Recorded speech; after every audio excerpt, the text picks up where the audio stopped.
Starting at the top of the iceberg, we have the Twin Towers. Completed in 1973, the North and South Towers were part of the World Trade Center complex, designed by architect Minoru Yamasaki and financed by the Rockefeller Group. Each tower stood over 1,300 feet tall and could hold more than 50,000 people. They were symbols of progress and power, engineering marvels of their time. But the same design that made them so efficient also made them fragile. Their steel framework used lightweight beams coated in thin fireproofing, never tested against extreme, prolonged heat. Next up is structural weakness. The towers were built to withstand the impact of an aircraft, but not the fire that followed. When the planes struck, jet fuel ignited massive fires that reached nearly 1,800 degrees Fahrenheit, around 982 degrees Celsius. That's not enough to melt steel, but it's more than enough to weaken it by over half its strength. As the upper floors began to sag, they triggered a chain reaction, one floor collapsing onto the next, multiplying the weight until the structure gave way entirely.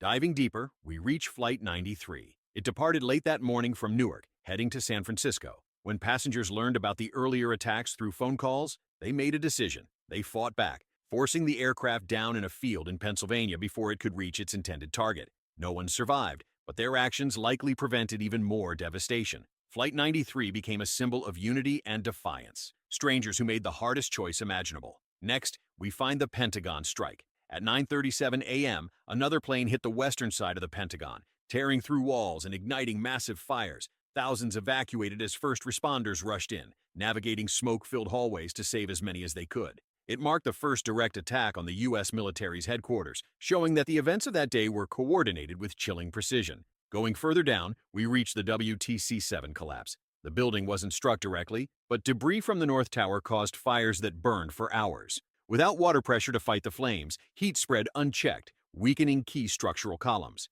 At 5:20 p.m., WTC-7 fell, the first tall building ever to collapse primarily due to fire. Its fall sparked decades of debate, but investigations concluded the collapse matched what uncontrolled fire and structural damage would cause. Next, we have the Jersey Girls, 4 widows who lost their husbands that day and refused to stay silent. They pushed for transparency and accountability, leading to the creation of the 9/11 Commission. Their efforts revealed major failures in communication and intelligence before the attacks. The Jersey Girls showed that even in grief, persistence can change history. Descending deeper, we reach the Lynch radar gap. This term refers to a temporary blind spot in U.S. radar coverage that morning. Because radar systems on the East Coast were designed to track external threats, not domestic aircraft, once the planes turned off their transponders, they effectively vanished. Controllers had only partial data, and communication between civil and military networks was slow. That gap wasn't sabotage. It was a design flaw in how the air defense system worked at the time. At the very bottom of the iceberg lies the controlled demolition theory.